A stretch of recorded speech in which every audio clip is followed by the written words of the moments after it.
울어라.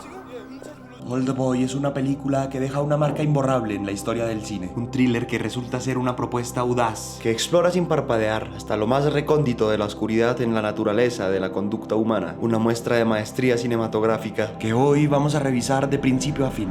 La película inicia mostrándonos un borracho problemático en una comisaría. El tipo anda molestando a todo el mundo, pero también está eufórico, argumentando que es el cuarto cumpleaños de su pequeña hija. Pero no hace nada por salir. Al contrario, parece que se propuso que lo dejaran encerrado más tiempo. El tipo problemático es el protagonista de esta historia y se llama Odesu, nombre que él mismo cuenta que significa 오늘만 대충 수습하면서 살자. El tipo sigue molestando hasta que llega un amigo a hacerse responsable de él. Odesu ahora está más calmado y van a un teléfono público desde el cual llama a su pequeña hija para decirle que le tiene un regalo que le compró, unas alas de ángel. Allí mismo, por alguna razón, le dice a su pequeña que le va a pasar a su amigo, o quizá estaba hablando con su esposa. El caso es que mientras el amigo entra a la cabina, Odesu espera afuera con el paraguas, porque todo ocurría en una noche lluviosa, y en esa secuencia, sin haber ningún corte de cámara, solo un desplazamiento, nos muestra que Odesu desapareció. En un abrir y cerrar de ojos, la escena cierra con un plano muy revelador, que será muy importante más adelante. Vemos desde un punto de vista cenital cómo alguien con un paraguas morado se queda hasta el último instante en el lugar donde desapareció Odesu. Vemos que queda la bolsa con las alas de ángel que el hombre llevaba para su hija.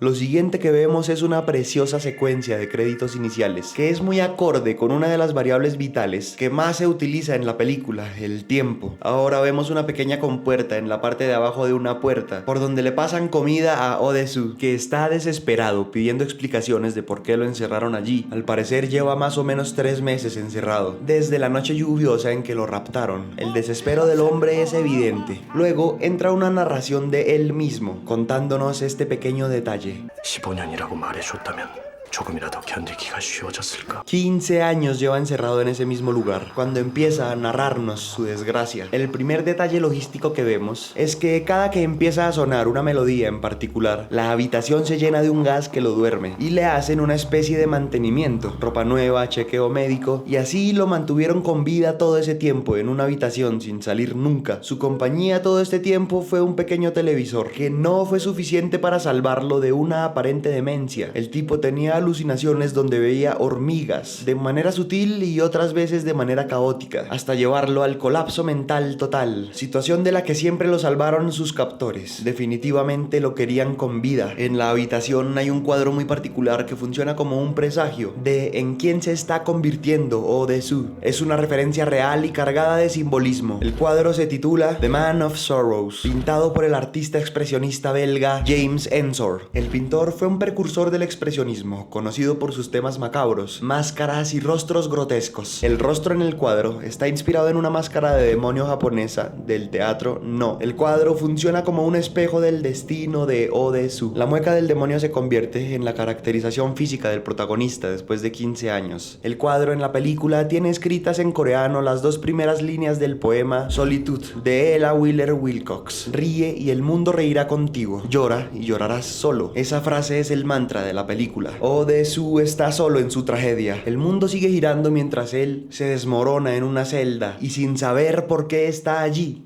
당신이 텔레비전과 친해지길 권하고 El hombre en su encierro pasó por un proceso de expiación tangible, escribiendo una especie de diario, tratando de recapitular su vida entera y todos los posibles enemigos o pecados que cometió en el camino, para tratar de indagar quién lo encerró. 너무 많았다.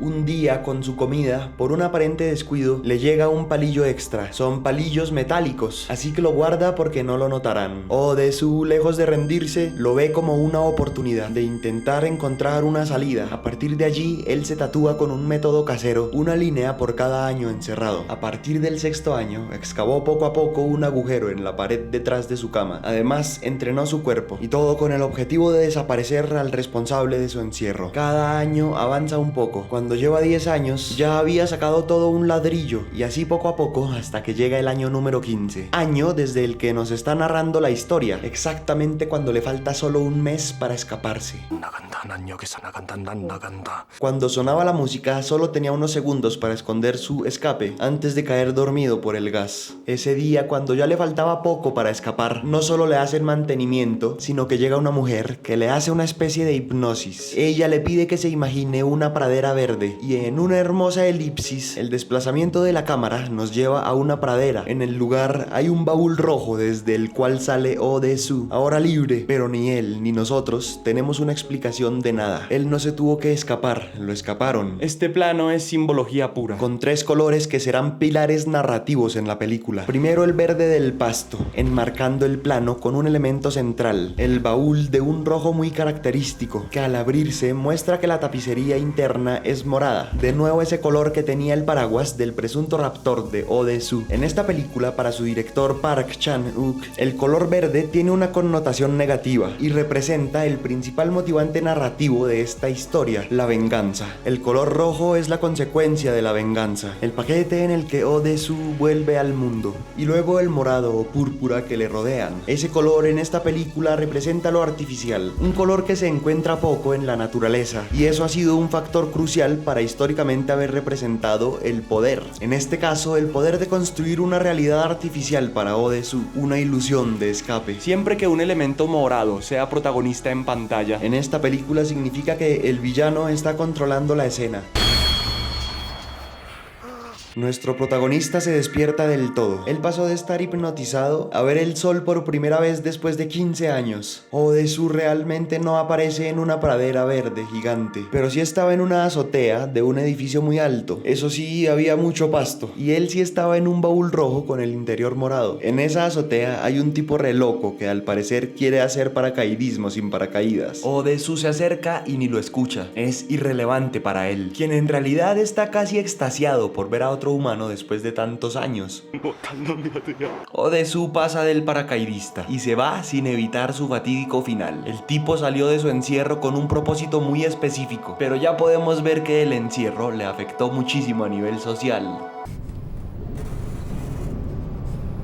Odesu camina por las calles sin rumbo fijo. Aún no tiene un plan porque su vida ya no existe y es un fugitivo. A él lo inculparon por el fallecimiento de su esposa y ese fue el móvil de su desaparición. Así como se reveló en televisión en sus primeros años de encierro. De su hija no se sabe nada.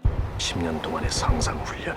Una noche tiene la oportunidad de poner a prueba su entrenamiento, enfrentándose a un grupo de tipos desprolijos, y sí funcionó. 오플레그나투스, 바스키아투스. Después, esa noche, recibe la primera pista. Se le acerca un tipo diciéndole que no le pregunte nada porque no sabe nada. Le entrega un teléfono y una billetera con dinero. Odesu va a un restaurante de sushi. Allí pide que le sirvan algo vivo y habla con la chef. Ambos dicen que creen conocerse. Ella no sabe de dónde y él dice que la veía en televisión. Ella es la chef más joven de comida japonesa. Luego, Odesu insiste en que le sirvan algo vivo. Esta escena tiene una gran carga simbólica y fue un momento trascendental del rodaje. Odesu se come específicamente un pulpo pequeño, que en Corea llaman nakji. Sí, es una práctica real y un plato tradicional de Corea del Sur, conocido como san nakji. Sin embargo, hay un par de matices importantes que diferencian la realidad de lo que vemos en la película. La mayoría de las veces, el pulpo se sacrifica justo antes de ser servido y se pica en trozos pequeños. Los tentáculos siguen moviéndose en el plato debido a la actividad nerviosa residual. Comer un pulpo como lo hace Odesu es mucho menos común y se considera una forma más extrema o de nicho, además que implica ciertos riesgos. Choi Min-sik, el actor que interpreta a Odesu, realmente se comió 4 pulpos hasta lograr la toma perfecta. Esto significó un dilema moral para el actor, que es budista y vegetariano. Volviendo a la trama de la película, simbólicamente es un momento muy importante. Tras 15 años comiendo solo esas empanadillas, Odesu busca algo que sea lo opuesto a la comida procesada, en un acto de recuperación de sus instintos primarios. Ya no es un civil normal, es un monstruo. Al igual que los héroes trágicos que descienden a la locura, Odesu abandona las normas sociales para satisfacer la necesidad interna de vitalidad perdida. Cuando Odesu se come el pulpo, parece que no resiste y se desmaya. Luego, Oh Dae-soo se despierta en el apartamento de la chef que conoció recién. Cuando lo liberaron, parece que lo único que le dejaron fue un maletín con sus diarios. La chica, mientras Oh Dae-soo dormía, los leyó. Él se los quita porque es algo privado. Ella le dice que no entiende nada de lo que pasa, pero que se quede fresco ahí recuperándose. Y ella se va para el baño. El tipo tiene otro ataque primitivo e intenta sobrepasarse con ella de un momento a otro, pero ella lo reduce fácilmente, así que él, arrepentido, decide marcharse. Ella dice que es evidente que se gustan, pero que ni saben cómo se llaman, que se calme. Por cierto, la chica se llama Mido. Durante la conversación, Mido le confiesa que leyó lo de las hormigas y muestran que ella también ha tenido visiones de hormigas. Mido concluye lo siguiente al respecto. 그래서 진짜 이런 사람들은 개미 생각 자꾸 하게 되나 봐. A pesar del inconveniente, Mido y Oh Dae-soo parecen muy cercanos ahora. Ella le ayuda a buscar pistas sobre su familia. Bueno, la única que le queda por buscar, su hija. Como él es fugitivo por el falso inculpamiento por lo de su esposa, Mido es quien va a buscar las pistas en lo que parece una casa de empeño, que seguramente era parte del círculo de confianza por el que se movía Oh Dae-soo antes de su rapto. Allí le dicen que la hija fue adoptada y llevada a Estocolmo, que ella ni debe saber lo que le pasó a la mamá, mejor dicho, que ella seguro tiene una vida nueva en Suecia. Aquí confirmamos las prioridades que consumen al protagonista. Mido le pregunta que si quiere ir a la tumba de su esposa o llamar a su hija, porque le dieron un papel con el número de contacto, y él le confiesa que no, que hará eso después de acabar con el tipo responsable de su tragedia. 그 새끼 잡아 죽인 다음에 El plan de Oh Dae-soo ahora es buscar más pistas y planea ir a todos los restaurantes que venden esas empanadillas que comió durante 15 años. A él se las daban servidas. Solo tiene una pequeña pista y es las palabras Blue Dragon, que estaban en un pedacito de papel que se les coló un día en una empanadilla. Bueno, la otra pista es que recuerda el sabor específico mejor que un experto, por haber comido lo mismo durante tanto tiempo. Mido lo acompaña y empiezan a ir a todos los restaurantes que venden empanadillas y tienen las palabras Blue Dragon en su nombre. Un día Oh Dae-soo seguía con la búsqueda de más candidatos, mientras que Mido estaba chateando un rato, pero el tipo con el que lo hacía le hace una pregunta sobre algo que solo Oh Dae-soo sabía. 몬테크리스토 백작? Él se da cuenta y de inmediato va al PC. Allí, el tipo con el que Mido chatea le pregunta directamente a Oh Dae-soo que qué tal va su encierro en una prisión más grande, volviendo a dejar una advertencia directa de que su captor es quien está moviendo todos los hilos, incluso dejándole pistas para encontrarlo. Aunque la base de Old Boy es un manga japonés, el director Park Chan-wook ha confirmado en múltiples entrevistas que El Conde de Montecristo, de Alexandre Dumas, es una de sus mayores influencias personales y temáticas para la película. Se hace referencia a la obra de Dumas como un paralelismo del hombre que regresa de un encierro injusto para ejecutar una venganza meticulosa. La gran diferencia radica en el tono. Mientras que la novela de Dumas explora la justicia y la providencia divina, Park Chan-wook hace una obra empaquetando la venganza en una tragedia griega, como iremos viendo. Oh Dae-soo ya no puede confiar en Mido, cree que es una infiltrada y justo recién acaba de descubrir el restaurante con las empanadillas que tanto buscaba, aunque realmente no son empanadillas. Técnicamente es un yaozi chino del estilo Shandong, adaptado a Corea bajo el nombre Gunmandu. No son gyozas japonesas ni los típicos dumplings de vapor. Oh Dae-soo salió de la casa de Mido armado tan solo de un martillo y la confianza en su paladar. El restaurante al que fue esta vez es el Magic Blue Dragon. Con probar una sola pieza ya estaba seguro de haber encontrado el mismo lugar donde le compraron comida en su cautiverio. De hecho, puedes pedir el plato que comió Oh Dae-soo durante 15 años. Lo único que genera un poco de confusión sobre este dato es que la película está ambientada en Seúl, pero el restaurante donde se filmó la escena y al cual se puede ir está ubicado en Busan, que es otra ciudad muy importante del país. No explican cómo logra rastrear el pedido exacto, pero Oh Dae-soo se va corriendo detrás del repartidor del restaurante. Lo sigue hasta llegar a un edificio que sería el lugar donde estuvo encerrado. 한반도에 부추종할 만큼 나오라고. El miedo le teme a Oh Dae-soo, que va a volver a entrar a ese lugar solo para conseguir información del autor intelectual de su tragedia. Cuando suben por el ascensor con el repartidor, en el primer pasillo donde están sus verdugos, uno de ellos está leyendo Las 4 hijas de Armian, de la autora coreana Shi Il-suk. El libro es un manhwa, que es como un manga coreano. Es una fantasía épica sobre 4 hermanas marcadas por el destino desde su nacimiento, atrapadas en un ciclo de traición, amor prohibido y endogamia. La trama central gira alrededor alrededor de secretos familiares que destruyen generaciones enteras. El director de Oldboy eligió específicamente ese título porque técnicamente es un paralelismo de la trama de su película. Es un sutil pero importante detalle que irá adquiriendo fuerza a medida que la trama avanza. Inmediatamente el tipo deja de leer, se da cuenta que tiene a Odesu listo, con la trayectoria del martillo calculada al milímetro. Después de eso logra llegar a una especie de centro de control, donde descubrimos que el lugar de alguna manera presta el servicio de retener personas, con varias habitaciones dispuestas para ello. Incluso descubrimos que habían cámaras de seguridad en cada habitación. Lo de las cámaras revela que definitivamente lo del escape fue decisión de su propio captor, porque todo el tiempo lo estaban vigilando. Él jamás estuvo haciendo ese agujero en la pared a escondidas. Si no hubieran querido que escapara, el tipo estaría ahí encerrado todavía. Así que efectivamente es muy probable que esté en una prisión más grande. Y no contento con eso, decidió meterse en la boca del lobo. Allí Odesu hace de hada de los dientes para tratar de sacar información al encargado del lugar. Y por venganza materializa el adagio popular de ojo por ojo y un diente por cada uno de los 15 años que estuvo allí encerrado. En esa secuencia, cuando el tipo encargado del lugar ya no puede ni hablar, lo que balbucea, el director lo subtitula con caracteres rojos. Esto tampoco es coincidencia, es pura simbología. Estamos ante un director que enriquece su lenguaje cinematográfico con ese tipo de elementos gráficos.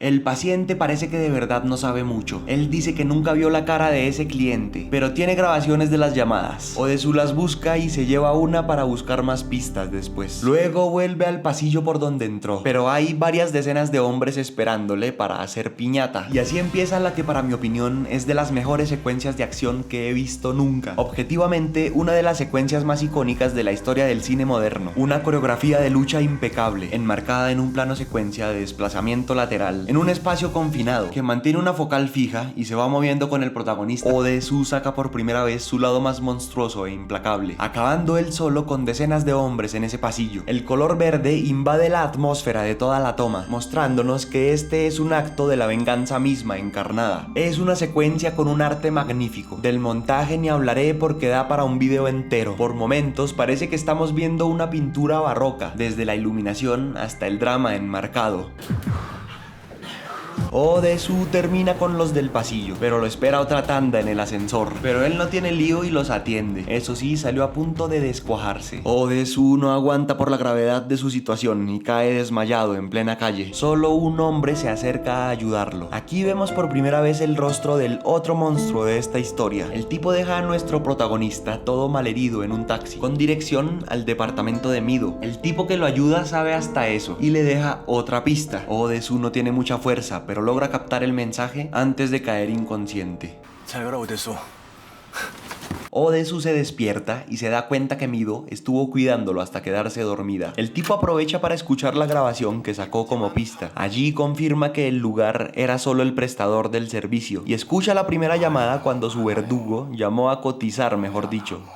La siguiente fase del plan es que se reúna con un viejo amigo en un cibercafé. Ese amigo era el hombre que rescató a Odesu de la comisaría al principio de la película, el que lo acompañaba cuando lo raptaron. El amigo no sabe la verdad. Él trabaja en el cibercafé y pensaba seguro que su amigo ya estaba en el cielo o en Madagascar prófugo de la ley. Así que cuando lo ve, rompe en llanto por la impresión.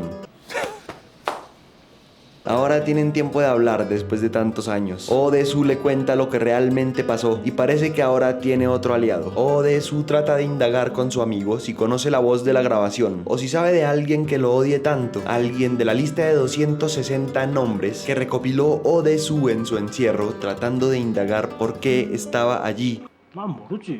Luego, el amigo le ayuda a crear un usuario en NateOn, que era la red social de mensajería en Corea de la época. Usan la red para rastrear al usuario Evergreen, que aparecía en el chat de Mido el día que Odesu empezó a desconfiar de ella por lo que estaba chateando. Es muy curioso que el nombre de usuario elegido sea Monster, que es justo como él se identifica en esa faceta que está viviendo. Aquí contacta directamente con Evergreen, que ya sabemos que es su captor. O así le vamos a decir. Nosotros como espectadores espectadores podemos verlo plenamente por fin. El tipo parece un magnate porque está en tremendo lugar y tiene una especie de matón secretario que le ayuda a redactar el mensaje para el chat con Odesu, quien sale directamente a pedirle explicaciones a Mido, pero esta vez no lo hace de manera amistosa. La chica está amarrada mientras él la interroga. Odesu le dice que ya no es muy creíble que ella lo haya llevado a su casa, así siendo un desconocido, por puro altruismo. El teléfono suena e interrumpe la situación. Es su amigo, confirmando que logró rastrear el nombre del dueño del usuario Evergreen, que seguro es un nombre falso. Lo que sí descubre de inmediato es que el usuario viene de una IP asociada a la dirección justo enfrente del apartamento de Mido. Odesu por fin se da cuenta que desde allí lo están espiando y sin dudar cruza la calle corriendo. Allí estaba Evergreen con su lacayo. El villano mantiene el misterio, no le revela ni quién es ni la razón de sus actos, pero sí le va dejando claro a Odesu que él está controlándolo todo. Allí de frente, ya ni se esconde. 이러려고 그러죠?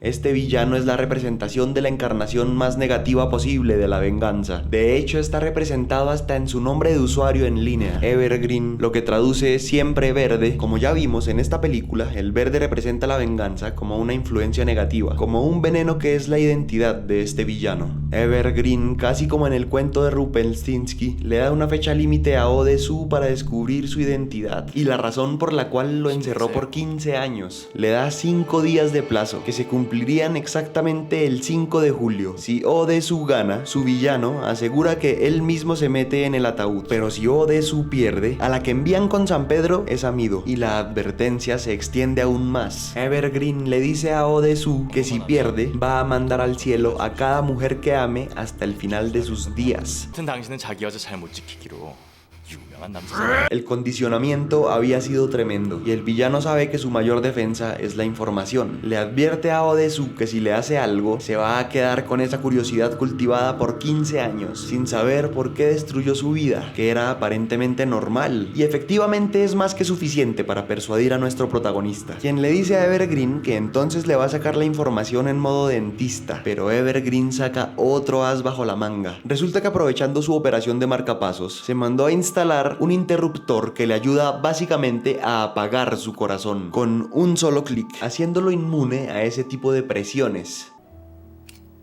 Cuando Odesu se va a ir porque no pudo hacer nada, Evergreen le sugiere que debería volver a revisar a Mido, que recuerde que mientras la indagaba la dejó amarrada y con la puerta abierta al salir. Efectivamente, a la pobre la tenía retenida el grupo de mafiosos que administraba el lugar donde estuvo Odesu atrapado. Venían por venganza enviados por Evergreen. El jefe del grupo había quedado chimuelo por culpa de Odesu, aunque ya se había puesto pura muela de oro, pero venía a hacer efectivo el diente por diente con Odesu, el cual nunca para de defenderse, a pesar de estar bastante mal otra vez. De repente, Evergreen con una llamada le dice al mafioso ex mueco que se vaya y no le hagan nada a su monstruo. El tipo finalmente y por una buena cantidad de billetes accede y se va sin hacerle mayor daño a nuestro protagonista. Odesu solo se sostiene por el dolor y una resiliencia digna del mito de Sísifo. Y antes de que se vaya el mafioso, le advierte que le quitará una mano por haber tocado a Mido. Ahora, Odesu trata de escapar con Mido. Bueno, más bien de salvaguardarla, mientras él ejecutaba su objetivo. Mido lleva puesto un vestido rojo, que aquí perfectamente representa otra consecuencia de toda esa oleada de venganza, que la sacudía como daño colateral. De un día para otro, amenazada por un hombre poderoso y protegida por un hombre aparentemente implacable, pero disfuncional, consumido por la misma fuerza que impulsa a sus verdugos. Ella es solo una víctima de la mala suerte. En esta secuencia descubrimos que la vigilancia era muy cercana, porque Evergreen podía escuchar lo que estaba pasando cerca de Odesu y le tiene bastante monitoreados los pasos, con ayuda de su pincher, pero Odesu no lo sabe. Esa noche Odesu y Mido se quedan en un hotel y hacen el frutifantástico. Por el desarrollo y la conclusión, parece que los dos están muy enamorados. Al otro día, la pareja se despierta y ven que apareció una caja morada en la habitación. Parece un regalo. Abren la caja y venía un obsequio, pero macabro. Era literalmente la mano del mafioso de la muela dorada, el que ya ha tenido varios encontrones con Odesu. No es un regalo casual, porque la última vez que se vieron, Odesu, casi derrotado, le advierte al mafioso que le va a quitar la mano por tocar a Mido. Así que Evergreen le cumplió un deseo. La pobre Mido se desmaya de la impresión. Pero ahora él puede darle una mano. Ese regalo fue lo que le hizo concluir a Oh-Dae-soo que lo vigilan con un micrófono y seguramente también con un rastreador, porque Evergreen no estaba cuando Oh-Dae-soo prometió quitarle la mano al mafioso. Entonces, ¿cómo lo escuchó? Por fin, el protagonista se pone un paso adelante del villano, liberándose del micrófono y del rastreador, pero es muy tarde. 그거 아닐까? Continúan la búsqueda con ayuda de Mido. Oh-Dae-soo logra relacionar el nombre Evergreen con la escuela a la que fue en su adolescencia, y con ayuda también del amigo del cibercafé logran deducir que las pistas los llevan a una chica de su promoción que ya falleció. En ese momento el amigo del cibercafé comenta cosas malas sobre la chica y de la nada le aparece Evergreen allí en el lugar. Él lleva un rato en el cibercafé vigilando lo que más podía. Desde que Oh-Dae-soo se deshizo del micrófono, el tipo entra en tal cólera que decide exponerse, acabando con la vida del amigo del cibercafé, para ahí mismo hablar directamente por la llamada con Oh-Dae-soo, que estaba escuchando la tragedia sin poder hacer nada. Otro ser querido que le arrebataba Evergreen. Evergreen sabe que por fin se está acabando la espera para la culminación de su largo y macabro plan. Oh-Dae-soo rastrea al mafioso manco en busca de un aliado, teniendo a Evergreen como enemigo en común. Oh-Dae-soo le devuelve el anillo que venía con la mano de regalo para demostrar la voluntad de tregua. ¿Va a jugar o qué, perro? Al parecer, el mafioso acepta. Oh-Dae-soo deja encerrada a Mido en el lugar y le dice al mafioso que si no regresa el 5 de julio, la deje salir. Oh-Dae-soo usa una pista que le dejó Evergreen en el anuario público de la escuela para que termine de atar los últimos cabos sobre quién es esa misteriosa chica ya fallecida que desató la ira de Evergreen. La pista lleva a Oh-Dae-soo a un salón de belleza donde, conversando con una mujer, confirma por fin, después de tanta espera, por qué está metido en esto, qué fue lo que hizo para merecer semejante tragedia. Resulta que el joven Oh-Dae-soo es verdad que era bastante hablador, el típico cómico del pueblo que un día conoce a esa chica misteriosa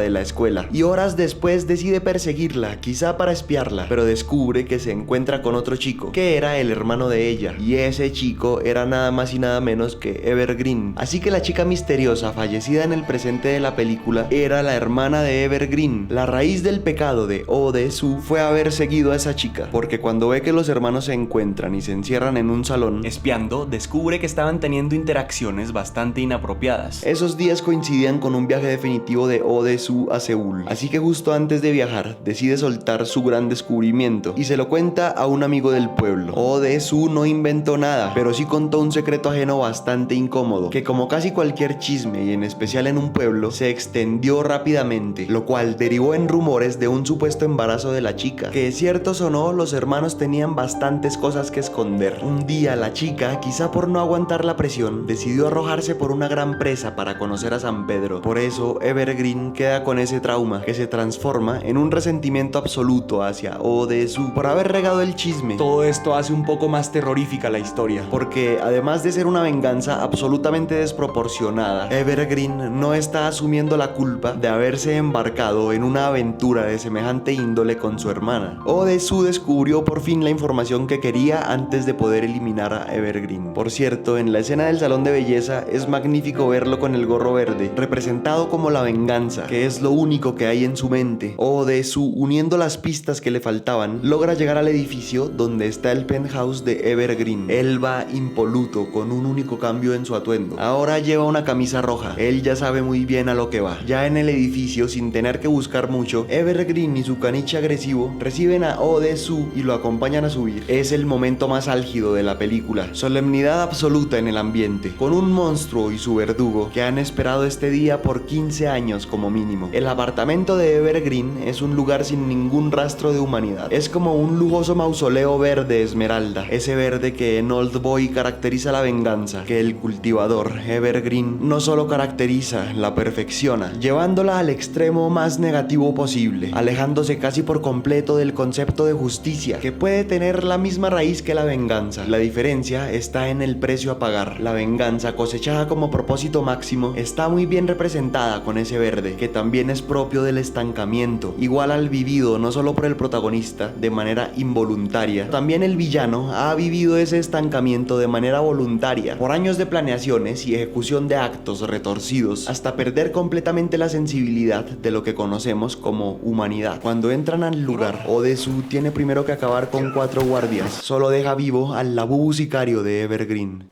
말로 하세요.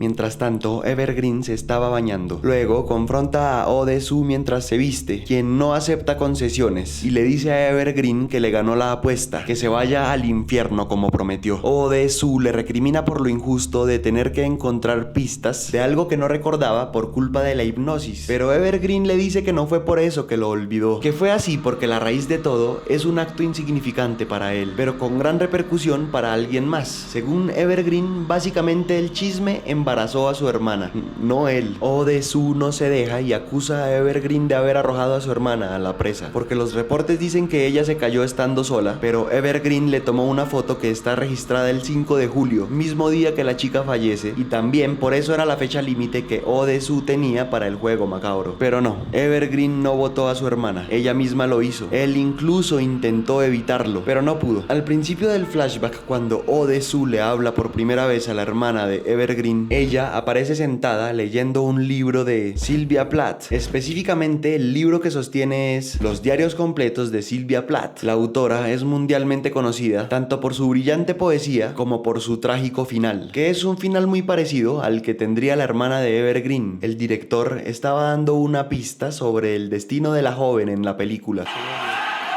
A Evergreen le faltaba una jugada más. Ahora le hace jaque mate a Odesu, el verdadero objetivo de todo este riguroso plan de venganza. Con pequeñas pistas, Evergreen va revelando que Odesu y Mido no se conocieron por casualidad en aquel restaurante. Todo fue un plan milimétricamente ejecutado con ayuda de la señora de la hipnosis para que se enamoraran y consumaran ese amor. Claramente ni Odesu ni Mido lo sabían. Es entonces cuando Evergreen le dice a Odesu que abra una caja morada, y en esa caja hay un álbum de fotografías donde al principio ve fotos de su pequeña hija y va viendo fotos de esa pequeña en diferentes momentos de su vida hasta darse cuenta que en la actualidad ella es Mido.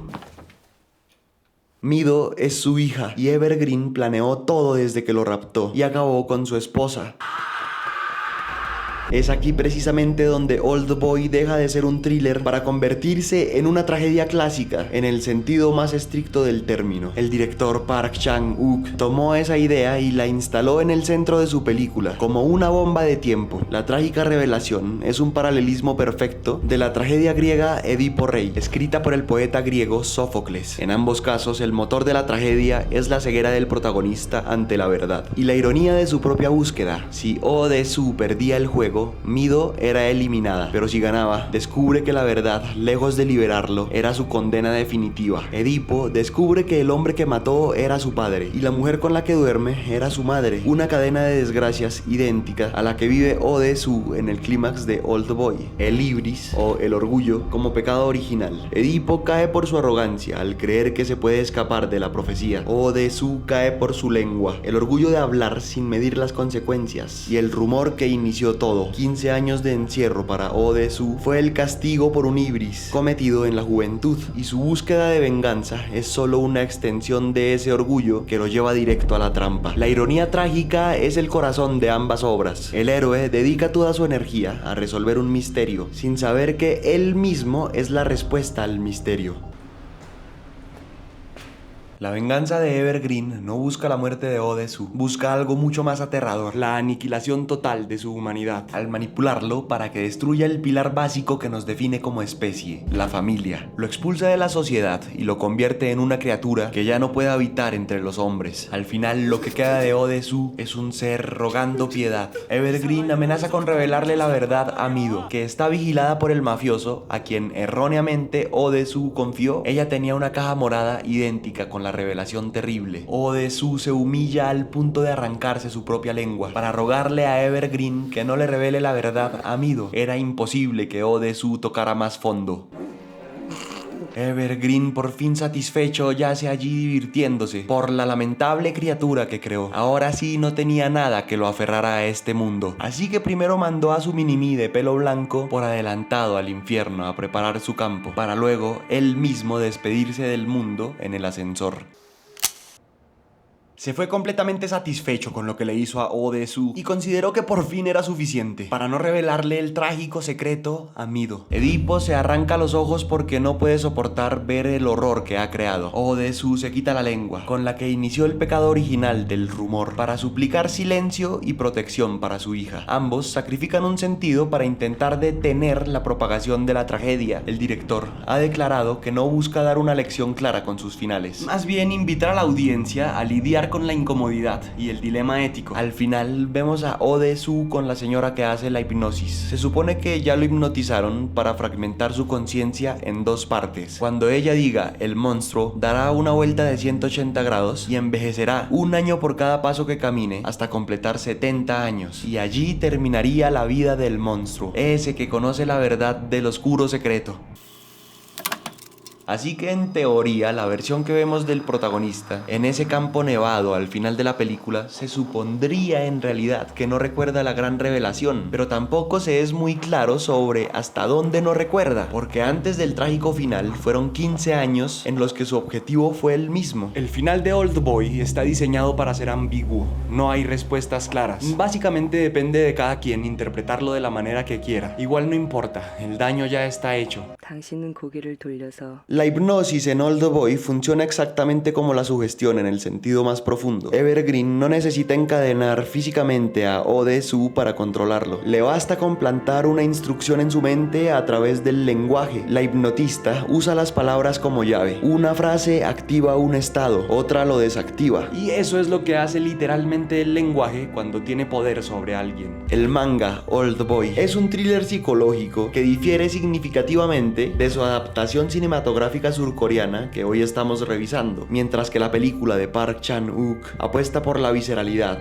El manga es una obra más cerebral y pausada, con un corte detectivesco. En el manga, el motivo es más abstracto y psicológico. No incluye el terrible giro de trama que define a la versión cinematográfica. Oldboy es una película absoluta, de las que más tenía ganas de revisar en este canal. Yo estoy completamente encantado con los thrillers surcoreanos Y algunas otras variantes en el cine asiático, con narrativas tan potentes que realmente me hacen sentir terror. No es el mismo miedo a lo sobrenatural, sino algo mucho más tangible, el temor a la naturaleza humana. Es sobresaliente cómo los estudios y directores asiáticos son tan audaces al enmarcar el drama humano, y desde tantos puntos de vista. Muchas veces sin límites, pero sin excesos innecesarios. Oldboy es una de las mejores muestras de ello. De hecho, esta película pertenece a una antología de 3 películas, denominada la Trilogía de la Venganza. No son secuelas, puedes verlas en cualquier orden. Lo que las une tampoco son los personajes, pero sí la obsesión temática del director Park Chan-wook. Por eso técnicamente sería la antología de la venganza y no la trilogía. Y aunque no creo que lo haga pronto, sí quiero revisar las 3 películas para después sacar un video completo con toda la magnífica antología. Las 3 películas son Sympathy for Mr. Vengeance del año 2002, Lady Vengeance del año 2005 y Oldboy del año 2003, la que acabamos de revisar. Y hablando de esos compilados, pronto también tendré listo el de la saga completa de Actividad Paranormal. Todas las películas unificadas en un video. Por lo pronto te dejo como recomendado otro video revisando alguna de mis películas favoritas. Muchas gracias por ver y en especial por llegar hasta aquí. De verdad, gracias por todo el apoyo que le dan al canal siempre. Espero poder estar cada vez más a la altura en regularidad, pero aquí vamos a estar revisando películas. Irán llegando poco a poco, pero irán llegando. Eso es todo por este video. Yo soy Mateo y nos vemos con la próxima película.